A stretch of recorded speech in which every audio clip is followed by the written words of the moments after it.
Ako si Bexy, OFW dito sa Jeddah, Saudi Arabia. 15 years na ako rito pero marami pa rin akong utang. Ewan ko ba, hindi siguro ako mabubuhay ng walang utang. Sa utang siguro ko pinaglihi ng aking nanay.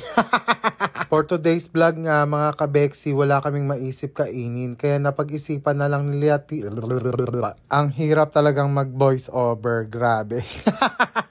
Kaya please lang mga kabexy, tapusin nyo yung video ko. Thanks! Kahit alam kong wala kayong paki sa aking vlog, please lang tapusin nyo. For today's vlog nga mga kabexy, sa Jollibee naman tayo kakain. Ang Jollibee na walang kasarap-sarap. Ang Jollibee na napakaliit ng manok. Ang Jollibee na konting sandok ng kanin. Ang Jollibee minsan hilaw, minsan sunog. At ang spicing hindi mo makain sa sobrang anghang. At ang pineapple juice na lasang tubig. Syempre, charot lang, baka mademanda ako ng Jollibee. Ito ang Jollibee na to ang nagpapaalala sa amin ng pagiging Pilipino. Dahil sa Jollibee, bida ang saya. Charot.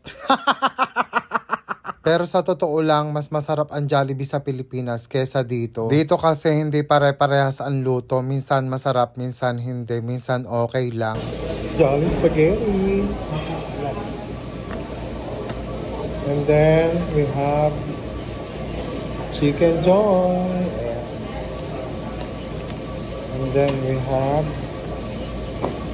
burger steak.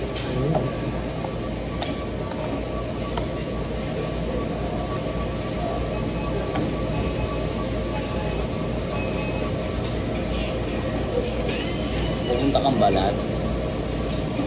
Alright.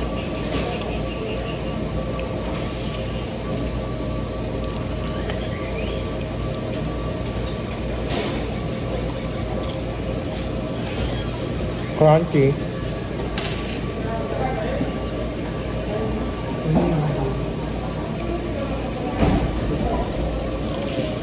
Baba.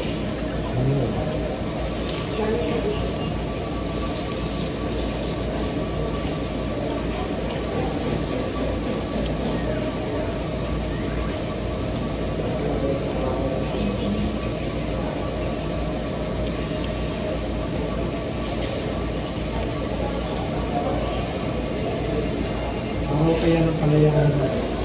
Papalayain na natin siya. Malaya ka na. Malaya ka Malis ka na. Malaya ka na. Malaya ka na makakalis. Alis na.